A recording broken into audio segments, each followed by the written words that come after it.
welcome to Lazada Warrior again. So, i-unbox natin ngayon itong Amazfit Pace. So, unbox muna natin guys.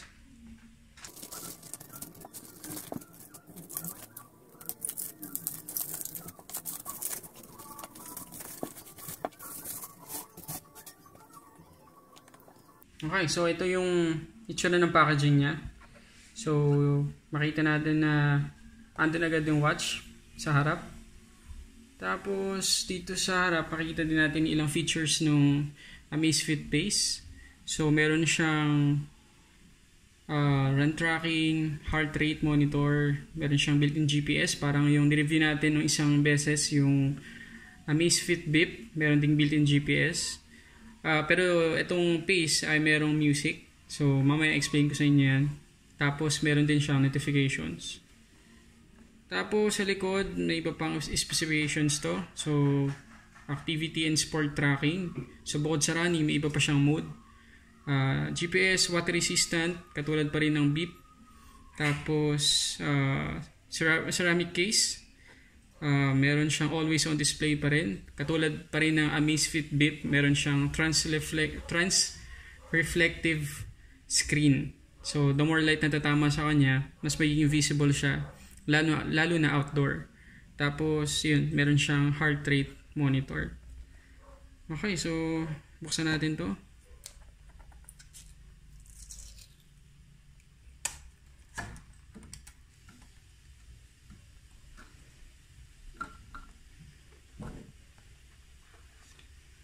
So, ito yung first part ng box. So, kita agad natin si Pace. Tapos, sa likod, open lang natin to.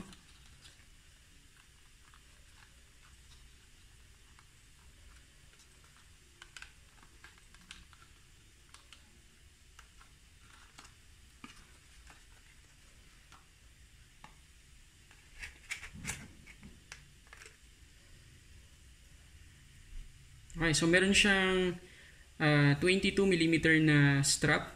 So, replaceable din siya guys. So, meron siyang quick release dito sa bawat dulo. So, pwede nyo palitan ng kahit anong 22mm na pwede ninyo mabili somewhere katulad sa Lazada. Magbibigay ako ng sample na strap na pwede nyo mabili para dito sa Amazfit Pace. Nandiyan sa description ng link.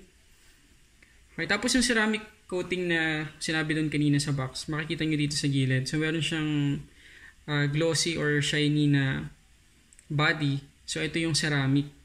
Hindi siya chrome. Kasi kapag chrome, ilang tama lang, mababakbak agad yung paint o yung color niya. Pero ito, dahil ceramic, hindi siya magagasgas or hindi siya masya-shatter kapag bumagsak yung relo na to. Tanggalin ko lang itong screen protector. So, ganun pa rin. Katulad ng Amazfit Bip, meron siyang Corning Gorilla Glass. So, ganun din, hindi siya madaling magasgas or ma-shatter.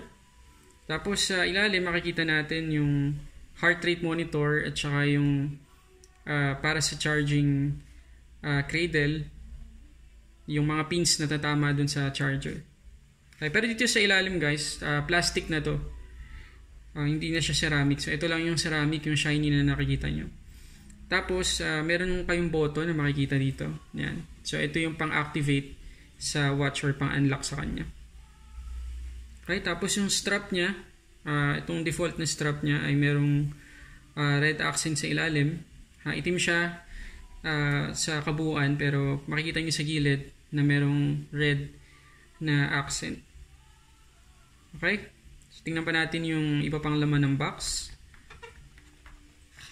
So, dito sa isa ay yung USB cable na manipis. So, hindi siya madaling mapalupot. Siyempre, manual, hindi mawala. Nasa English language siya, so madaling maintindihan. Tapos, dito sa isa ay yung charging cradle niya. Ay, hindi siya magnetic guys. Hindi katulad nung ibang charger na meron yung mga smartwatch. Ito ay cradle lang, so kinakabit lang siya dito.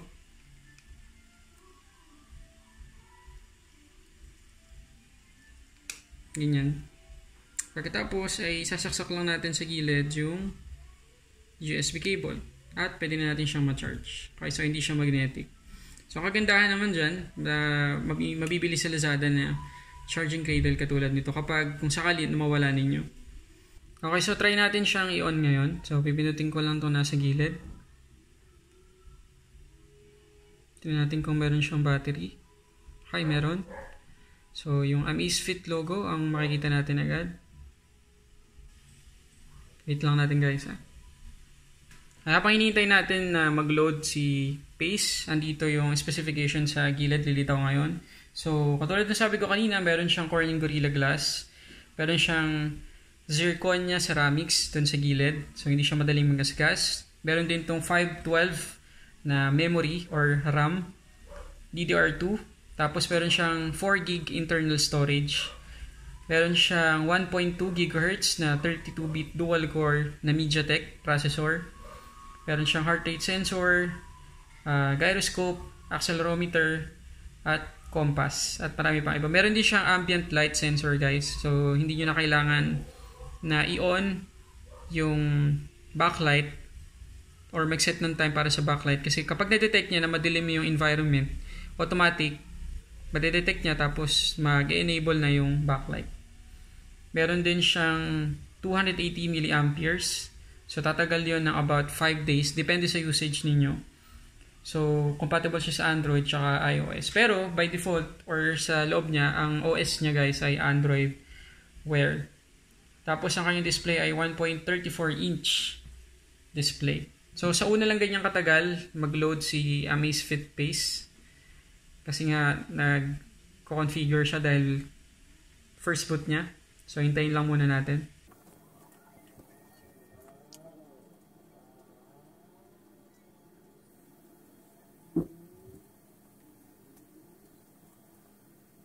Okay, so pag natapos na siya mag-boot, merong lalabas na QR code.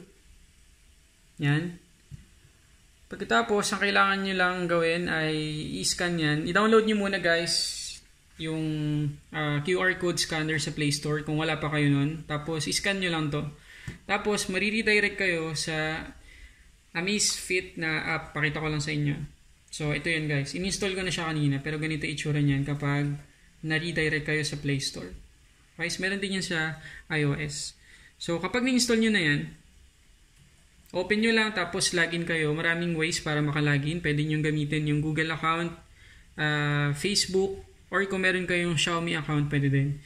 Pagkatapos yung mag-login, makikita nyo itong interface na to. So, pipiliin lang natin yung Amazfit Pace dito sa taas.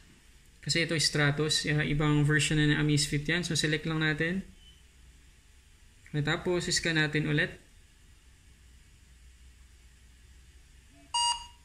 Okay, meron siyang Bip. Tapos, pair and connect. Allow always. And pair.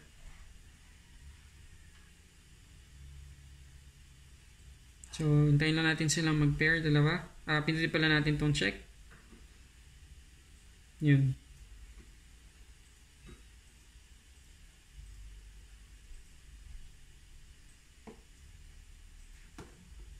So, hintayin lang natin ulit guys.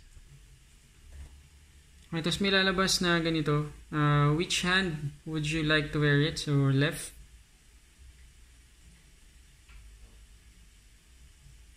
Tapos, dito naman sa app, meron ulit lumitaw. So, turn on. Okay, tapos, enable lang natin sa notification access si Amazfit Watch. Tapos, allow. Tapos, back. Okay. So, meron siyang update. 1.3.5 released. Okay. So, update ko muna guys. Tapos, balikan natin yung watch. Okay. So, ganun lang kadali i-pair guys. No? Hindi ko alam kung natapos siyang mag-update. Pero, ganito na yung tsura niya. So, meron siyang watch face agad na makikita ninyo. Ito yung default na watch face niya. Pero, kung gusto niyo magpalit, tap and hold lang natin. Wait lang, di pa pala siya naka-activate, so pindutin lang natin tong button sa gilid. Yan. Kapag umilaw na siya, pwede nating tap and hold. Ayun. So lilitaw na yung mga watch faces niya. Okay, so kapag tinap and hold natin guys, makikita natin yung mga pre-installed na watch faces. So, merong mga digital watches dito na ibang style. So, kayo na bahalang mamili. Okay, ganun lang kadali. Tapos, para ma-enter natin yung menu, swipe lang natin dito sa left. Okay, so nandito yung ibang modes niya. Tapos, meron siyang settings. Di ba na natin tatakal guys yung bawat configuration dito sa loob ng settings. Balik muna tayo sa menu. Tapos dito naman sa right, weather forecast. Tapos daily overview, kung ilan na yung steps na nagawa natin. Meron siyang step counts. Yun. Tapos para makita natin yung notification na galing sa ating cellphone, swipe lang natin tataas. Okay, wala akong notification. Dito sa taas naman, okay, quick settings. So, pwede kayong mag-night mode, mag-airplane mode, pwede yung dagdagan yung brightness. Tsaka, ano ba ito isa? Settings. Okay, so yun muna yung quick overview natin guys dito sa Amazfit Watch. Para sa full review, abangan nyo yun. Babalikan ko itong watch ito or gagawa ako ng video after 1 month of usage. Okay, so yun lang muna guys. Maraming salamat ulit sa panonood. Kung nakatulong to sa inyo, please do like and comment. Tapos subscribe na rin kayo sa channel na to. Marami pong parating na videos. At kung gusto nyo ma-notify, click nyo na rin yung bell icon sa baba. And don't forget to follow me on my social media accounts dito sa taas. At yun lang guys. Tapos kung gusto nyo mabili ito sa Lazada, nandiyan yung link sa baba. Tsaka yung full specification ng watch na to, nandiyan din sa comment section.